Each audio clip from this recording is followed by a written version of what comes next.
deer all around us here. Does over here, another buck over there. What a morning. Beautiful. We just let him get away. What took you so long to get around on him? He's coming back.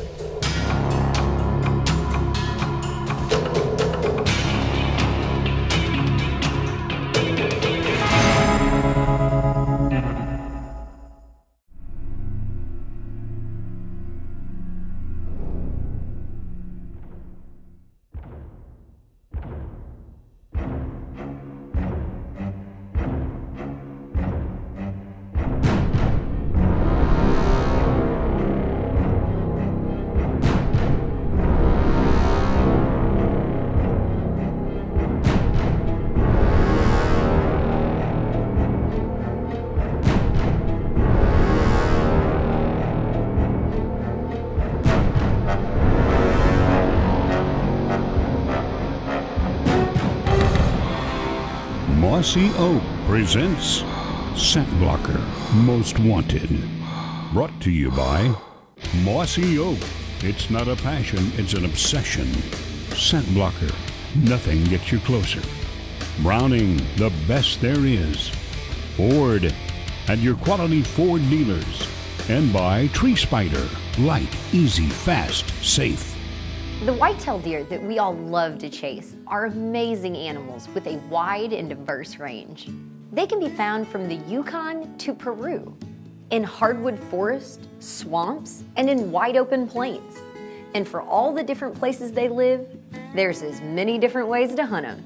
This week we're looking at how the Most Wanted crew does it from western Oklahoma, where the dry scrubland dominates, to the deep hardwood forests of southern Illinois.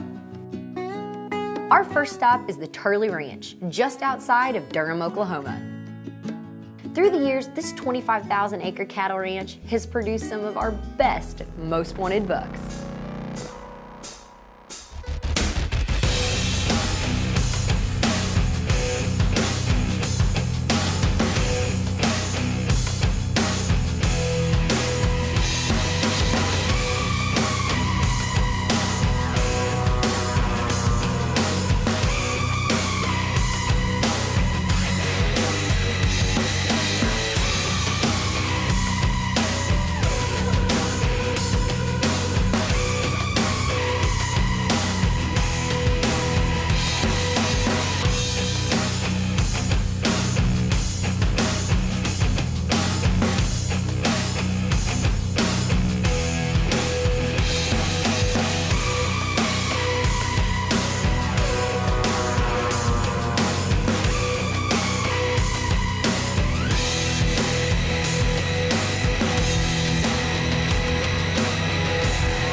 This past year, Scott brought some of his good friends down to the Turley to see just what it was like to hunt this little slice of big buck heaven.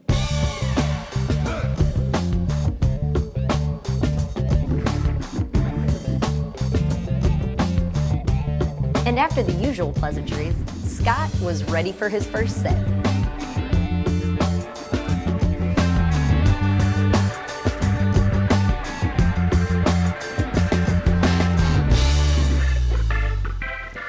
We're back at the Turley Ranch in western Oklahoma. It's mid-November, it is frosty cold, the deer are chasing, and the rut is on. We have 5 days to try to get an arrow into a big deer. Over the past, you've seen me take some giant deer here, 2 just magnificent deer. There's deer like that on this ranch today, and we're hoping for the best. Stay with us and let's see what happens over the next 5 days.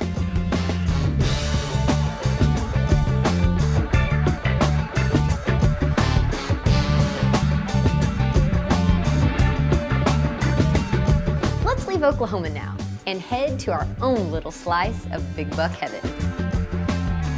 This little farm in southern Illinois is vastly different than the Turley Ranch. As Illinois farms go, this would be considered tiny, but with forested hills full of oaks and hickories and rich bottomlands planted with beans and Whitetail Institute food plots, It provides everything a big buck needs to stay healthy and happy. And the guys stay happy because they know the hard work that goes into this farm will come back to them on the hook. Well, this here is about 4 acres. I got a combination here. I put together a couple bags of tall tine tubers and no plow. And we've got all the different various blends of brassicas here. We got the winter peas, we got alfalfa, we've got turnips. And this is just a total smorgasbord of early attraction and late attraction. Now right now the peas and these clovers and the oats that are in here are attracting a lot of deer to this plot right now. But later in the season, come into November, into January, this is where the tall tine tubers in the winter green are going to come into play. These become way more attractive and palatable to deer after several hard frosts. Sugar rushes to the leaves. I'll give you an example. We've had a couple of slight freezes. These leaves will then turn red like that and get a totally different taste that in the wintertime drive deer crazy. Well, I can't wait to get a stand hung and see what enters this field.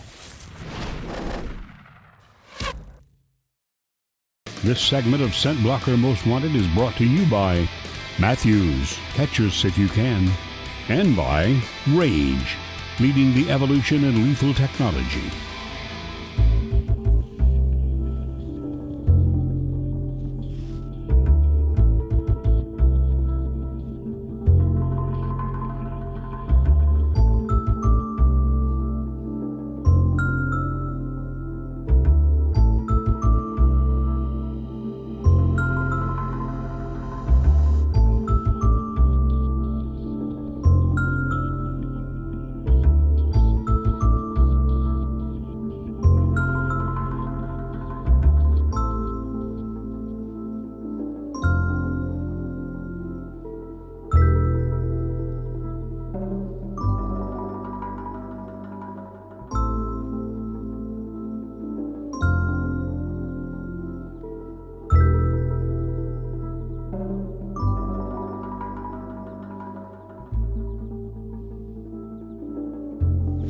We just barely had enough light for the camera to see and for me to see, and I think it was a pretty mature buck. Ate with some trash around the bases, big bases. Hopefully I don't regret shooting that deer. Our cutty bag show we got a couple monsters in here. We're gonna find out, I guess.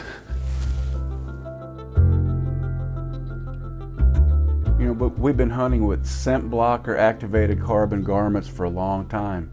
But hey, things change. New technology comes along and make things better. This buck right here got within 22 yards of 2 of us, got downwind, never smelled us. And I attribute that to the new Trinity technology from Scent Blocker. When controlling odors, it's up to 40% better than activated carbon and up to 200% better than zeolite. It's going to change the way we all hunt. Trinity technology from Scent Blocker. Back in Oklahoma, Scott's hoping his luck at the Turley keeps holding up. The second day dawned cold and clear, but the first animals in sight were not the kind Scott wanted to see.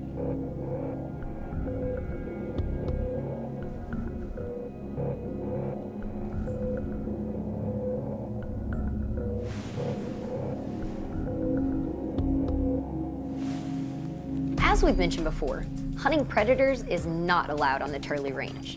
The range owners feel they need each and every predator to help keep the deer population in check.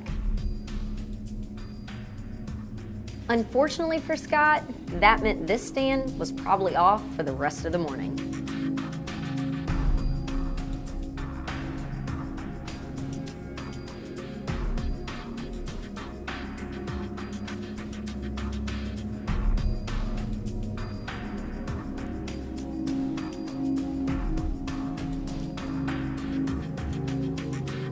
And that sounds like a good topic for this week's edition of Rack Focus. We've asked Scott Grange of Browning what effects he has seen by the introduction of wolves to the western states. Utah does not have a wolf problem yet. They stray down through there. We've trapped a few, and whatnot, but we don't have a wolf problem in Utah yet. We have a coyote problem. Now, people say that loss of habitat is the reason why our deer herds are suffering. That's only a small part of the problem, because you can go out into the western parts of Utah where nothing has changed in 200 years, and the deer herds just don't exist like they did. And so predation is a huge problem. And we have a very aggressive predator program in Utah where we put a $50 bounty on coyotes this year. $50. In present day. If you don't think that brought the old guys like me out of the woodwork real fast, it did. We have gone into places like the Henry Mountains, which are the premier mule deer spot on this planet, and with an aggressive coyote program, and watched fawn survival rates increase 70% in 1 year. 70%. So we have a predation problem. It's not only in the West. We have the same issues right here in the Midwest, and I'm certain where you're from, Scott, in the East Coast. The coyotes kill, I mean, can kill 80-90%, like on an enclosure where they've got the ability to actually track it. They've proven, you know, that coyotes, they'll have a 80 or 90% increase in their fawn crop survivability if they just control coyotes around the perimeter. And so if they're having that impact on an enclosure, to think that they're not having that impact on every other herd everywhere that a coyote exists is crazy. If you see, in my opinion, if you can see a coyote, you got one too many, for sure. You shouldn't be able to see a predator. Predators should remain out of sight. If you start seeing them, there's too many of them. In the next 2 weeks, this is the middle of May, in the next 2 weeks, we may lose 50, 60, 70%, as Mike said, of all of our fawns. And this is something our viewers and ourselves, this is something we can fix. You know, it takes a 22 and a box of shells, and each one of us go out and kill 6 coyotes for the year. It's got to help. But you know what, Bob? That's easier said than done. You can go out and predator call a lot, and they're so smart that the ones you don't kill get educated so fast that you don't kill them. And about the only way to keep up on them is trapping. And his state's doing the right thing. If you put a $50 tag on one's nose in today's economy, there'll be people out there getting those things, besides what they can get for the fur.